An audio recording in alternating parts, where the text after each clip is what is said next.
Salve, meus queridos! Na aula de hoje nós vamos falar a respeito do filo Molusca, dos animais denominados como moluscos. São animais invertebrados de corpo mole, o que dá a denominação ao filo. Dentre eles nós encontramos ostras, mariscos, mexilhões, caracóis, caramujos, polvo e lula. Quando falamos a respeito do habitat desses animais, nós temos desde representantes terrestres quanto representantes aquáticos. Dentre os terrestres nós temos lesmas e caracóis. Dentre os indivíduos aquáticos existem os ducícolas, de água doce, como os caramujos, e os indivíduos marinhos, de água salgada, como lula, ostra, caramujos, etc. O sistema digestório desses indivíduos é um sistema digestório completo, ou seja, com boca e ânus. Eles são protostômios, porque na formação do tubo digestório, a primeira estrutura que se forma é a boca, posteriormente o ânus. São indivíduos triblásticos. Em nível embrionário, são 3 folhetos germinativos: endoderme, ectoderme e mesoderme. Indivíduos com simetria bilateral, um plano de divisão corpórea em 2 metades especulares, tá? Em relação à circulação, nós vamos ver com mais detalhes, mas na grande maioria dos indivíduos é uma circulação aberta, com alguns representantes com circulação fechada. Lembrando que circulação fechada é aquela que acontece única e exclusivamente no interior de vasos sanguíneos.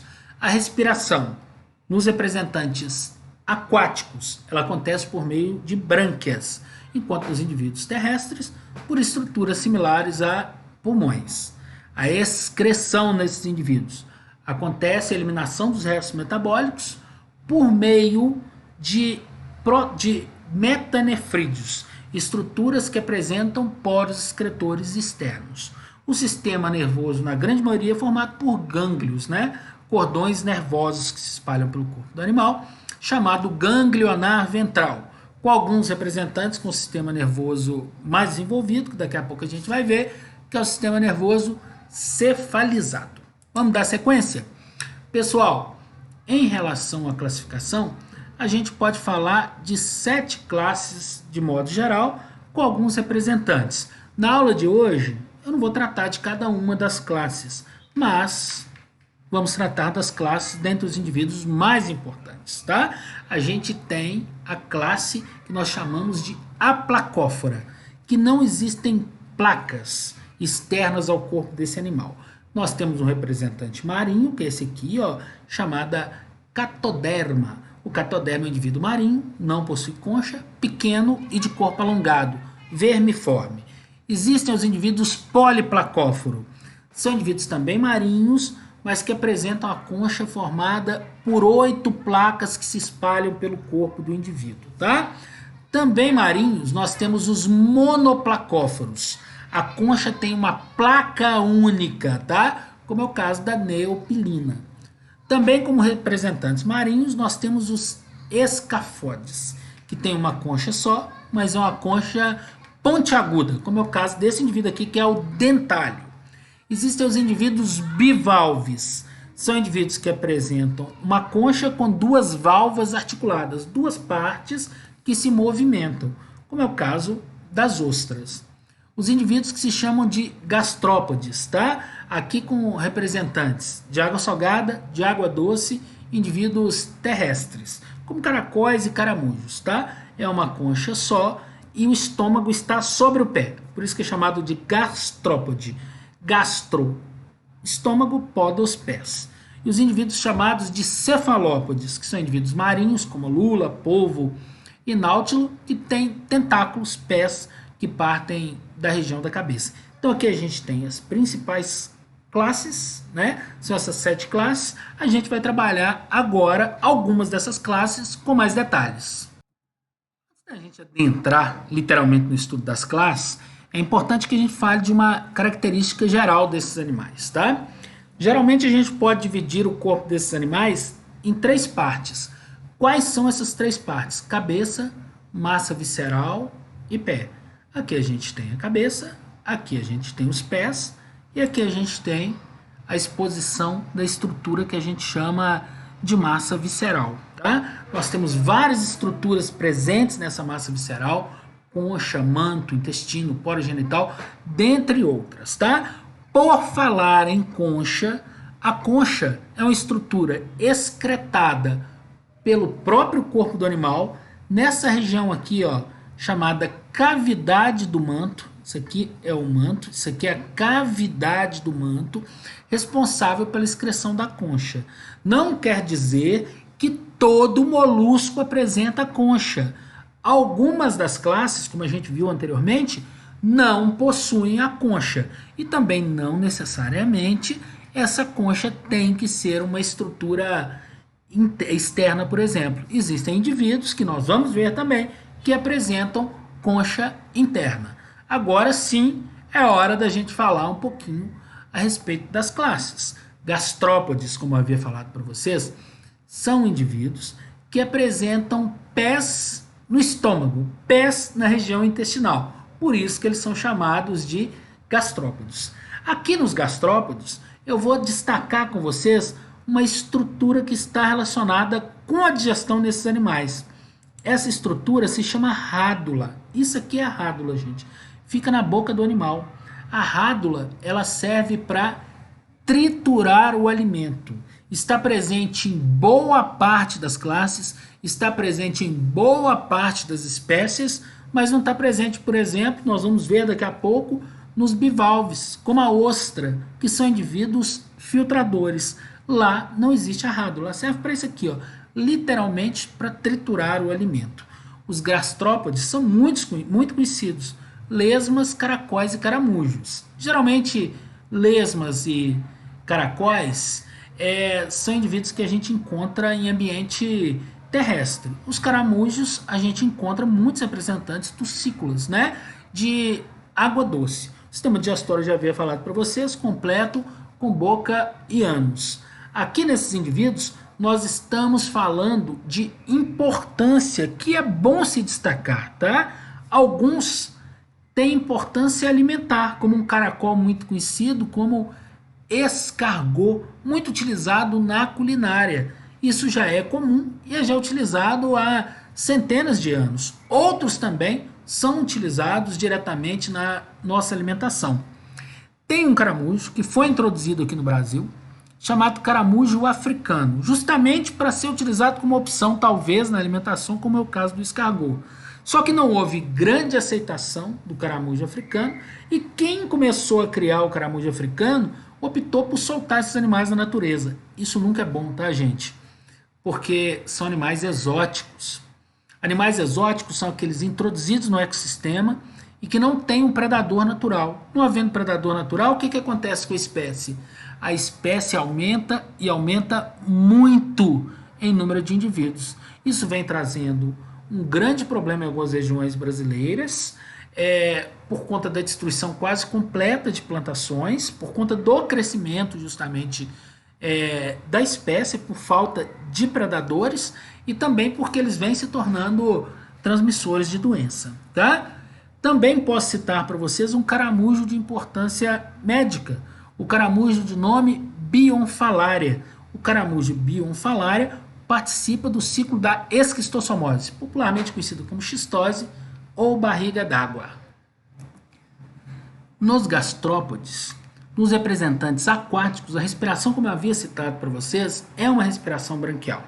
Nos indivíduos terrestres, a respiração se realiza na cavidade do manto por estruturas que recebem o nome de pulmões, que são responsáveis pelas trocas gasosas.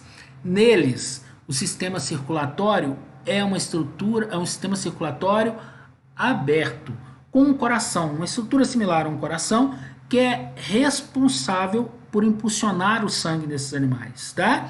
Ele tem só duas cavidades, um átrio e um ventrículo, tá? A estrutura excretora é essa aqui, ó, se chama metanefrídeo, responsável por eliminar o que não vai ser mais utilizado pelo animal, tá? O sistema nervoso, ele é formado por esses cordões nervosos aqui, tá? Na maioria do caso, se espalham pelo vento do animal, por isso que é chamado de sistema nervoso ganglionar do tipo ventral. A maioria das espécies dos indivíduos gastrópodes são indivíduos monóicos. O que significa isso? São indivíduos hermafroditas, portadores de órgãos reprodutores masculinos e femininos, tá? Mas realizam em muitos casos a troca de material, né? A troca de gametas. A fecundação pode ser uma fecundação cruzada interna. São indivíduos ovíparos em sua grande maioria. Dando sequência, é hora da gente falar um pouquinho a respeito dos bivalves, tá? Dentre eles, ostras, marisco, mexilhões, são indivíduos aquáticos com predominância de indivíduos marinhos, tá? Alguns têm vida livre no mar, outros vivem fixos em rochas nessa região costeira ou enterradas no fundo do mar, tá? O nome bivalve, biválvia, vem pela presença de uma concha com duas válvulas, duas partes, e essas partes são partes articuladas, tá? Gente, em relação a esses animais, logo no início eu falei para vocês da presença da estrutura responsável por triturar os alimentos nos moluscos, chamada rádula. A rádula não está presente nos bivalves, simplesmente porque eles são animais filtradores, tá? Eles removem partículas orgânicas presentes na água, por isso que não está presente a rádula. Aqui eu até aproveito para falar um pouquinho a respeito da importância desses animais. A gente está falando de ostras e mariscos que também podem ser utilizados na alimentação humana, mas com um certo risco quando isso vem do extrativismo. O que é o extrativismo? A retirada desses animais da natureza. Qual é o risco? Se eles são animais filtradores, qualquer substância tóxica presente na água, qualquer agente poluente por meio de cadeia alimentar pode chegar até nós, seres humanos, tá? O sistema respiratório é um sistema respiratório de indivíduos aquáticos, que é a respiração por meio de brânquias. Pode parecer um pouco complexo, mas você lembrou que a respiração branquial tá ótimo nesses animais, tá? A circulação deles é aberta também, da mesma forma do que nos gastrópodes, tá? Tem um coração também que vai impulsionar o sangue, que fica no celoma, tá? Celoma é aquela cavidade interna onde se alojam os órgãos do animal. O sistema excretor não é um sistema excretor diferente dos demais, é por meio da estrutura chamada metanefrídeo. O sistema nervoso é daqueles cordões nervosos, gânglios nervosos mesmo, tá? Na reprodução, a maioria deles tem sexos separados, são indivíduos dioicos, a fecundação acontece fora do corpo, é externa e com larva, por isso que é desenvolvimento indireto, tá? Gente, para finalizar essa parte aqui, vamos falar um pouquinho a respeito das ostras. Algumas espécies de ostras apresentam a capacidade de produzir pérolas que têm grande interesse, por exemplo, na produção de joias, um grande interesse econômico. A coloração delas, seja a pérola branca ou a pérola negra, é pela concentração de melanina, tá? E se forma, por incrível que pareça, quando se aloja no corpo do animal um corpo estranho. É como se fosse defesa. Presta atenção aqui, uma partícula estranha. O animal vai fazer o quê? Absorve essa partícula estranha para a cavidade do manto. E lá na cavidade do manto, ele vai envolver por camadas concêntricas de uma substância chamada nácar ou substância nacarada. E é isso que leva diretamente à formação das pérolas desses animais, como eu falei para vocês, de grande interesse econômico. Vamos lá. Última classe, como eu havia falado com vocês no início. Não há necessidade da gente falar de todas as 7, essas 3 são as mais cobradas, as mais interessantes, tá? A última delas são os cefalópodes, na tradução literal, tá? Céfalos, cabeça, podos, pés. Pés ou tentáculos que partem da região da cabeça, tá? Nós temos representantes como o náutilo, indivíduo que apresenta concha externa, a lula, que não apresenta concha, e o polvo, que apresenta uma concha interna. Às vezes as pessoas chegam a confundir, talvez como citando o polvo como macho e lula como fêmea de espécies da mesma espécie. São indivíduos de espécies diferentes, tá? O polvo, ele é um octópode por apresentar 8 tentáculos e a lula é um decápode por apresentar 10 tentáculos, tá? Eles estão dentre os moluscos mais evoluídos com alto grau de cefalização, tá? Um alto grau de desenvolvimento da cabeça, tá? São animais que se protegem produzindo uma tinta que tem como responsabilidade escurecer a água e confundir os predadores, tá? Vamos aproveitar aqui e falar de outras características desses animais, como por exemplo relacionadas à digestão. Eles apresentam a rádula para poder triturar o alimento, a estrutura que eu já havia mostrado e comentado com vocês anteriormente, é um sistema digestório completo, com boca e ânus e bem desenvolvido. A respiração acontece por meio de brânquias, tá? Como são indivíduos marinhos.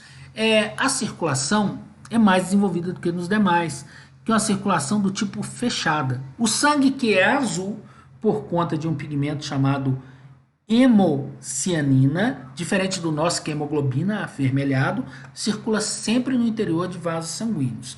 A excreção não tem novidade, é por meio de estruturas chamadas de metanefrídeos, tá? O sistema nervoso, ele tem os cordões nervosos, é ganglionar, mas muito concentrado na região da cabeça. Ele é cefalizado. Quando eu falo da reprodução desses animais, eles têm sexos separados, machos e fêmeas, são dioicos, a fecundação interna dentro do corpo e o desenvolvimento é direto, ou seja, não apresentam larvas.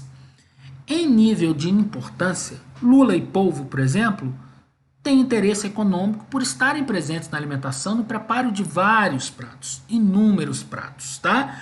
A tinta desses animais também pode ser utilizada, por exemplo, para desenhos, tá? Porque ela é uma tinta de secagem rápida. Uma curiosidade para a gente finalizar é em relação às lulas. Existem indivíduos, que são as lulas gigantes, chamada lula de Humboldt, que os indivíduos podem ter 5 metros de comprimento, da ponta da cabeça à ponta do tentáculo, tá? Essas lulas gigantes são encontradas em altas profundidades e raramente aparecem.